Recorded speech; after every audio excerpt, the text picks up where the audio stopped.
காஷ்மீரில் பாகிஸ்தான் மேற்கொண்ட தாக்குதலில் 13 இந்தியர்கள் உயிரிழந்திருக்கிறார்கள். அந்த செய்தி. பூஞ்ச் மாவட்டத்தில் நடந்த தாக்குதலில் 59 பேர் காயமடைந்திருப்பதாகவும் தெரிவிக்கப்பட்டிருக்கிறது. இது பற்றிய கூடுதல் தகவல்களை தருவதற்காக சிறப்பு செய்தியாளர் ராமகிருஷ்ணன் இணைகிறார். ராமகிருஷ்ணன், இந்த தாக்குதல் பற்றிய முழு விவரம்.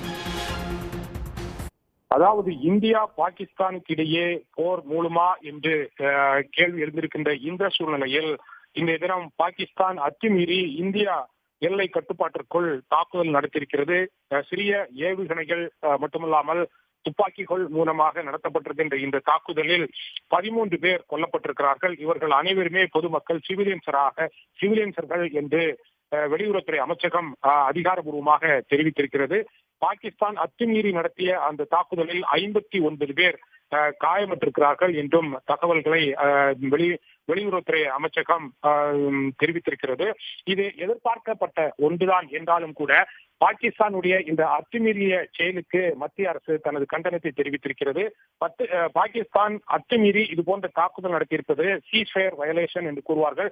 போர் நிறுத்த ஒப்பந்தத்தை மீறி இருக்கிறது என்பதுதான் அர்த்தமாக பார்க்கப்பட வேண்டும். இந்த போர் நிறுத்த ஒப்பந்தம் என்றால் இந்தியா பாகிஸ்தான் இடையே போர் நிறுத்த ஒப்பந்தம் என்பது கையெழுத்திடப்பட்டிருக்கிறது. எல்லை கட்டுப்பாட்டிற்குள் எந்த ஒரு தாக்குதலையும் நடத்தப்படக்கூடாது என்பதுதான் இந்த ஒப்பந்தத்தினுடைய சாராம்சமாக இருக்கிறது. அதாவது இந்தியா ராணுவத்தினர் பாகிஸ்தானுடைய எல்லை கட்டுப்பாட்டிற்குள் நுழைந்து தாக்குதல் நடத்தக்கூடாது. அதே போன்று பாகிஸ்தானும் தனது பங்கிற்கு இந்தியா கட்டுப்பாட்டு எல்லைக்குள் தாக்குதலை நடத்தக்கூடாது என்பதுதான் இந்த இரண்டு நாடுகளும் இடையே போடப்பட்ட அந்த சீஸ்ஃபயர் ஒப்பந்தமாக இருக்கிறது. ஆனால் இந்த சீஸ்ஃபயர் ஒப்பந்தத்தை, அதாவது போர் நிறுத்த ஒப்பந்தத்தை பாகிஸ்தான் தற்போது மீறி கொண்டிருக்கிறது. இதற்கு முக்கிய காரணம், கடந்த மாதம் 22ஆம் தேதி பாகிஸ்தான் தீவிரவாதிகள் இந்தியாவிற்குள் ஊடுருவி 26 பொதுமக்களை கொண்டிருக்கிறார்கள். அதற்கு எதிர்வினையாகத்தான் நேற்றைக்கு அதிகாலையில் இந்திய ராணுவத்தினர் பாகிஸ்தான் கட்டுப்பாட்டிற்குள் எல்லை பகுதிக்குள் இருக்கின்ற தீவிரவாத முகாம்கள் மீது தாக்குதல் நடத்தியிருக்கிறது. 9 தீவிரவாதிகள் முகாம்கள் மீது நடத்திய அந்த தாக்குதலில் ஏராளமான தீவிரவாதிகள் கொல்லப்பட்டிருக்கிறார்கள். இந்த சூழ்நிலை ஒரு மிகப்பெரிய ஒரு பதட்டமான சூழ்நிலையை ஏற்படுத்தியது. ஜம்மு காஷ்மீர், பஞ்சாப், ராஜஸ்தான் உள்ளிட்ட மாநில எல்லை பகுதிகளில் ராணுவத்தினர் குவிக்கப்பட்டிருக்கிறார்கள். ஏனென்றால் பாகிஸ்தான் ராணுவத்தினர் சீஸ்ஃபயரை வயலேஷனை, போர் நிறுத்த ஒப்பந்தத்தை கண்டிப்பாக மீறுவார்கள். அவர்கள் எப்போது வேண்டுமானாலும் தாக்குதல் நடத்தலாம் என்ற ஒரு எதிர்பார்ப்பு இருந்த சூழ்நிலையில் தான் நேற்றைய தினம் பிற்பகல் பாகிஸ்தான் ராணுவத்தினர் அத்துமீறி ஒரு தாக்குதலை நடத்தினார்கள். அதில் 3 பேர் கொல்லப்பட்டார்கள். தொடர்ந்து பாகிஸ்தான் ராணுவத்தினர் இதுபோன்று தாக்குதலை நடத்துவார்கள் என்று எதிர்பார்க்கப்பட்டிருந்த இந்த சூழ்நிலை தான் இன்றைய தினம் சற்று முன்பு பூஞ்ச், ஜம்மு காஷ்மீர் மாநிலத்தில் இருக்கின்ற பூஞ்ச் எல்லை பகுதிக்கு கட்டுப்பாட்டு எல்லைக்குள் பாகிஸ்தான் ராணுவத்தினர் அத்துமீறி தாக்குதலை நடத்தியிருக்கிறார்கள். சிறிய ரக குண்டுகள் மூலமாக, ஏவுகணை மூலமாக இந்த தாக்குதல் நடத்தப்பட்டிருக்கிறது.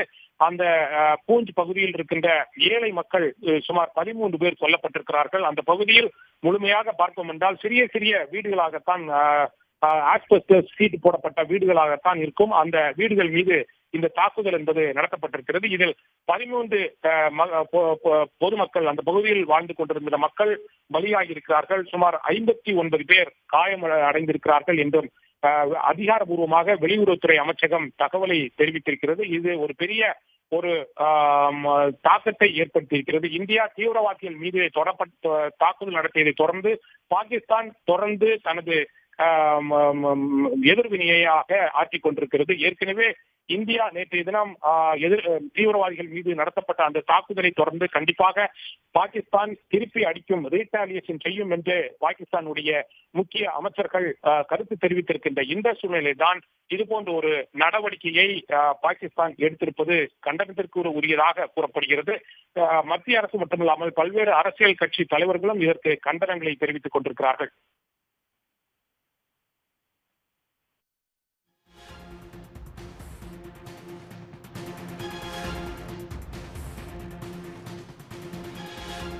தங்களுடைய தற்போதைய விவரங்களுக்கு நன்றி ராமகிருஷ்ணன். உடனுக்குடன் செய்திகளை தெரிந்து கொள்ள சன் நியூஸ் பெல் ஐகானை கிளிக் பண்ணுங்க.